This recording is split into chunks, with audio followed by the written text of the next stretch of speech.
Hi, my name is Hannah Huang, and this is my video op-ed of my paper 1. Before I start, I'd like to say that I figured out how to sync a microphone to the video, and I'm really excited to try it out. So this is my phone, but in disguise. All right, let's begin. As climate change becomes a more and more pressing problem, the demand for clean and sustainable energy has grown. But at the same time, the voice of dissent has also grown.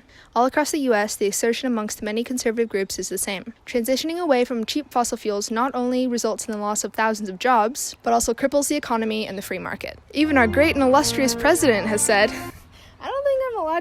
Even our president has said that the war on coal is killing American jobs, making us more energy dependent on our enemies and creating a business disadvantage. But why? Why do so many people believe this? Well, tactical framing and biased news sources are a big part of the problem, influencing people to the point where it's almost impossible to hold a conversation with anyone who doesn't have the same stance on the subject. Like trying to convince someone that pineapple on pizza is actually pretty good, or salting watermelon before eating it is really bad. But I know what you're thinking. Clean energy jobs are some of the fastest growing on the market. Why don't coal miners just switch to, fixing turbines or something? Well, my friend, it's not so easy. Job searching requires a lot of time and effort, and the financial stress of supporting a family while unemployed makes leaving a stable, relatively high-paying job much less appealing. Workers in these instances aren't thinking about climate change, they're thinking about how to pay the bills.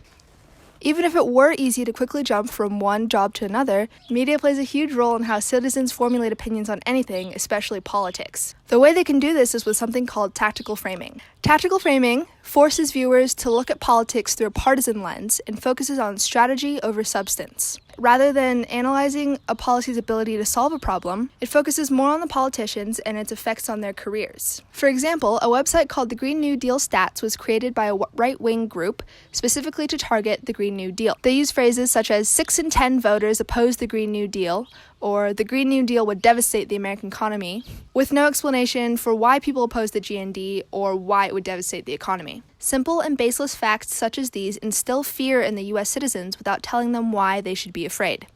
Fox News is certainly guilty of this. For example, in a video clip titled, "2020 Democrats Propose Spending Trillions on Climate Change Plans," one reporter says this. Climate change has been a big issue for the Democrats for years. What's different this time? He makes it sound like climate change is only a problem for Democrats, and by doing so, the seriousness and validity of climate change plummets. Again, tactical framing is incredibly useful in drawing out a person's partisanship. The us versus them mentality in this clip is apparent. But the right cannot take all the blame. The National Geographic has also been guilty of twisting their rhetoric to suit the needs of their agenda. In 2017, photographers Paul Nicklin and Christina Mittermeier documented a polar bear who was starving to death. National Geographic posted the video on their YouTube channel with the caption, "This is what climate change looks like." The video took off, getting over 2 million views since its post date. However, National Geographic's caption is not entirely true. It is unclear the reasons for this particular bear's starvation. It could have been from old age, sickness, or an injury that prevented it from being able to successfully find food. Climate change encompasses many parts of the Earth impossible to embody in just one polar bear. After being accused of fake news, the National Geographic posted this following statement. The National Geographic went too far in drawing a definitive connection between climate change and a particular starving polar bear. While science has established that there's a strong connection between melting sea ice and polar bears dying off, there's no way to know for certain why this bear was on the verge of death. National Geographic falsely captioned a video to push climate change action. Climate change is a real issue, but using exaggerated and false statements in order to appeal to emotion does not suggest credibility, it suggests manipulation. So, what can we learn from this? What's the moral of the story? Well, the problems we face are too big to rely only on those whom we get along with. Compromise feels like a word long forgotten in the world of American politics. In order to continue progressing in a forward fashion, sacrifices must be made. Acceptance of one another's differences and recognizing that everyone ranks problems differently is crucial in such a polarized society. Maybe with compromise, combating climate change in the U.S. will not be led by a single person or organization, but with each member of society taking responsibility for the future of Earth.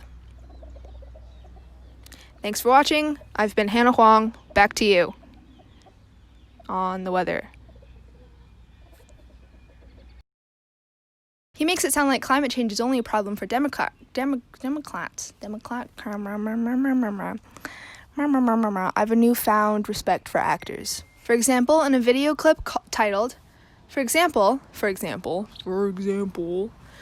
For example, I'm bad at filming vlogs that require scripts, and oh no, I just bumped the camera and now everything's gonna be all wrong.